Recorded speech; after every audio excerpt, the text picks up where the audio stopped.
তুমি কি জানো, সফলতা কখনো ভাগ্য দিয়ে আসে না। এটা আসে সঠিক কৌশল, ধৈর্য আর পরিশ্রম দিয়ে। আজ আমি তোমাকে বলবো এমন কিছু কৌশল যা তোমার জীবন বদলে দিতে পারে। সফল হতে চাইলে প্রথমে স্বপ্ন দেখতে হবে, কিন্তু শুধু স্বপ্ন নয়, সেই স্বপ্নকে লিখে রাখতে হবে। লক্ষ্য স্পষ্ট না হলে কখনো পথ পরিষ্কার হবে না।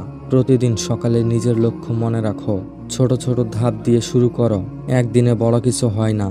ধারাবাহিকতা সফলতার আসল শক্তি। সময়কে সবচেয়ে বেশি মূল্য দাও। যে সময় নষ্ট করে সে জীবনের অমূল্য সম্পদ নষ্ট করে। প্রতিদিনের জন্য একটি টু ডু লিস্ট বানাও। কাজগুলোকে গুরুত্ব অনুযায়ী ভাগ করো।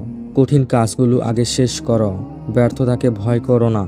প্রতিটি ব্যর্থতা হলো একটি অভিজ্ঞতা। ব্যর্থতা ছাড়া সত্যিকারের সফলতা সম্ভব নয়। সঠিক মানুষদের সঙ্গে সময় কাটাও।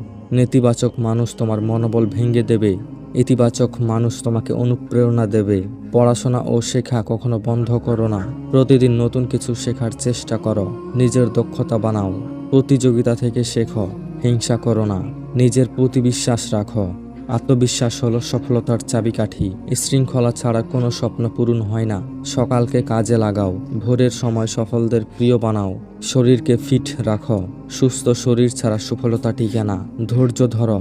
তাড়াহুড়া করো না। গাছ যেমন একদিনে ফল দেয় না, তেমনই সফলতাও সময় নেয়। কৃতজ্ঞ হও। যা আছে তার জন্য সৃষ্টিকর্তাকে ধন্যবাদ দাও। কৃতজ্ঞ মানুষকে সবসময় শান্ত রাখে।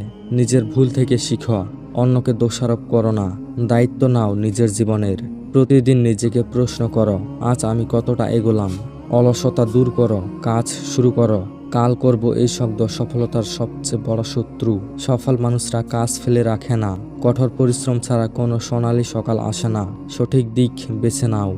পরিশ্রম, সঠিক দিক, সফলতা। একদিন পেছনে তাকালে বুঝবে প্রতিটি ধৈর্যশীল মুহূর্ত মূল্যবান ছিল। আর তখনই তুমি গর্ব করে বলতে পারবে, হ্যাঁ, আমি সফল হয়েছি। ভিডিওটি ভালো লাগলে লাইক করো, চ্যানেলটি সাবস্ক্রাইব করে পাশে থেকো। ধন্যবাদ।